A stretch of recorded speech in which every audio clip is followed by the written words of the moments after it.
Beta HCG ஹார்மோனோட முக்கியத்துவம் என்ன? Beta ஹெச்சிஜின்ற hormone என்னன்னு பார்த்தீங்கன்னா, பிரெக்னன்சி பிளட்ல கன்ஃபார்ம் பண்ணுறதுக்கான முக்கியமான டெஸ்ட். இது வந்து ரொம்ப அக்யூரேட் யூரின் டெஸ்ட்டை கம்பேர் பண்ணும்போது.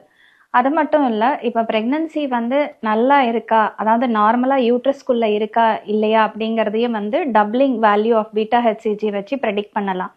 டப்ளிங்லாம் என்னன்னா, இப்போ ஒரு வேல்யூ பார்த்துருக்கோம், அது 48 ஹவர்ஸில் டபுள் ஆகணும். அந்த டப்ளிங் வேல்யூ வந்து நடக்காமல் போச்சுன்னா ப்ரெக்னன்சி வந்து எய்தர் நமக்கு டியூபில் இருக்கலாம் ஆர் சரியாக போகாமல் இருக்கலாம் அப்படிங்கிற ப்ரெடிக்ஷன் நமக்கு வரலாம்.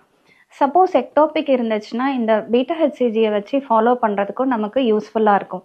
அடுத்தது பார்த்தீங்கன்னா, நம்ம இப்போ ஐவிஎஃப் பண்ணுறோம் இல்லையா, ஐவிஎஃப் பண்ணதுக்கு எம்ப்ரியோ ட்ரான்ஸ்ஃபர் பண்ணதுக்கப்புறம் 14 டேஸ்க்கு அப்புறம் நம்ம பீட்டா ஹெச்சிஜியை வச்சு தான் ப்ரெக்னன்சி கன்ஃபார்ம் பண்ணுவோம். சில conditions like molar pregnancy, choreo carcinoma அப்படிங்கிற விஷயத்தில் இந்த பீட்டா ஹெச்சிஜி லெவல் ரொம்ப அதிகமாக இருக்கும்.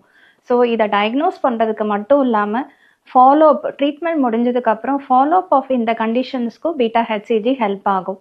அது மட்டும் இல்லை, இப்போ ஒரு அபார்ஷன் ஆயிருக்கு, யூட்ரஸ்லாம் கரெக்டாக வந்திருக்கு, பட் ரெசிடியூவலாக ஏதாவது ப்ராப்ளம் இருக்குமா இல்லையா பிளட்டில் அப்படிங்கிறது பீட்டா ஹெச்சிஜி வேல்யூ குறையிறதையும் அதோட பேஸ்லைன் வேல்யூ வந்துருச்சுன்னா ஓகே இது கம்ப்ளீட்டாக அபார்ஷன் ஆயிருக்கு அப்படிங்கிற ஒரு கன்க்ளூஷன் டாக்டரால் வர முடியும்.